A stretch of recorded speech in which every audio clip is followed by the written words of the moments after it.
Today's video is sponsored in memory of Miriam Bat Rachel. Tihye nishmata tzora b'tzora chaim began eden tihye menuchata. Rivka Imenu is pregnant.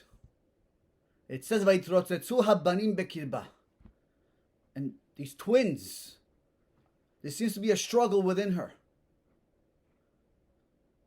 Vatomer im ken, she says, if so, lama ze anochi? Why am I? Ramban says, lama ze anochi ba'olam? Why do I exist? I shouldn't have been born. I wish I would have died. Very strange reaction to labor pains. And more than the pasuk says, Vatelech lidrosh et Hashem.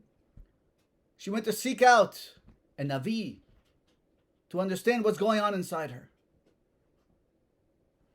You need to ask that question if you're in labor pain.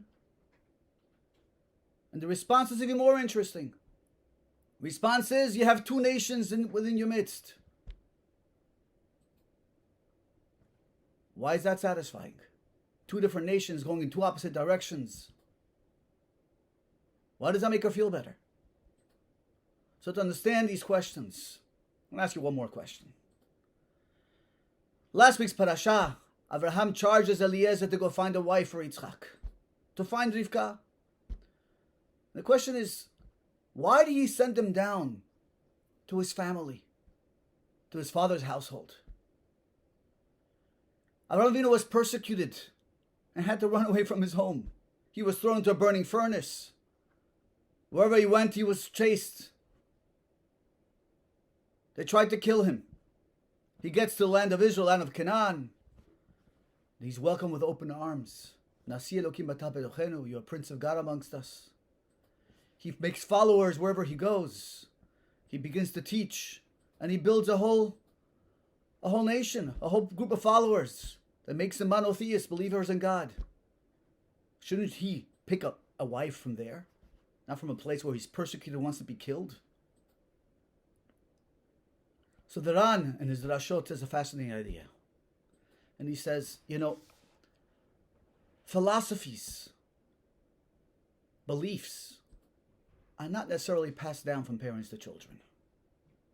Parents may believe one thing and the children can believe something else, have a different philosophy or outlook on life.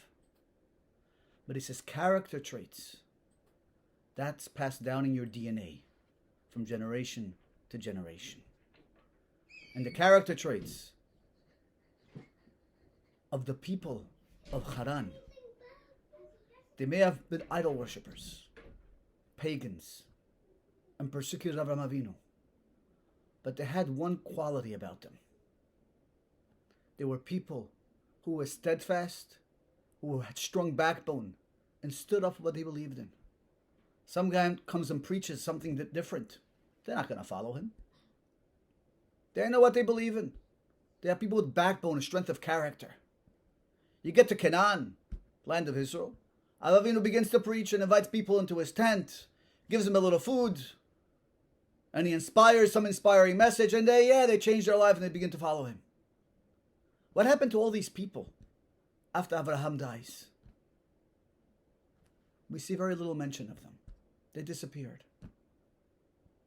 Avraham inspires them one day, they believe this.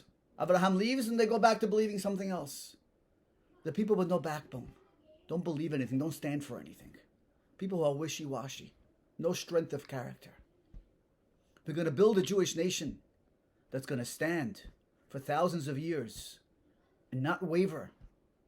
An onslaught of persecution, both religious and spiritual.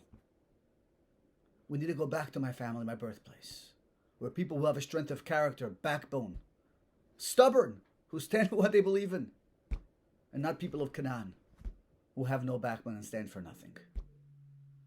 So Rivka is specifically chosen from her family because she has that midah, that attribute. But Rivka, thinking she's pregnant, doesn't know at first she has twins.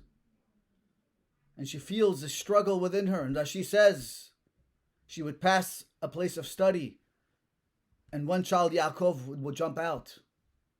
And she would pass a place of idol worship and avodah zarah, and the other child tries to jump. And she thinks it's one child. And this child who's being pulled in two directions.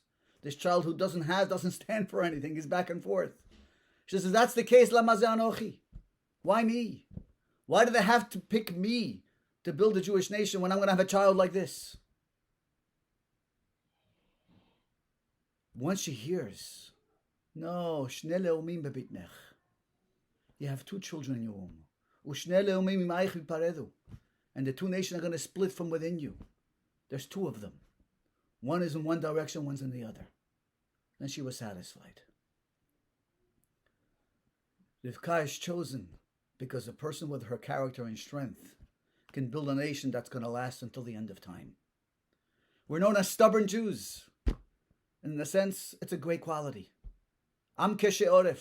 We are a stubborn nation. And that's what's preserved us for all these thousands of years. We have to be steadfast. People with a backbone. People who stand for what they believe in. And the winds of time are not going to waver us. No matter what's going on around us in the world. We know who we are. We know what we stand for. We know what we believe in. Shabbat Shalom.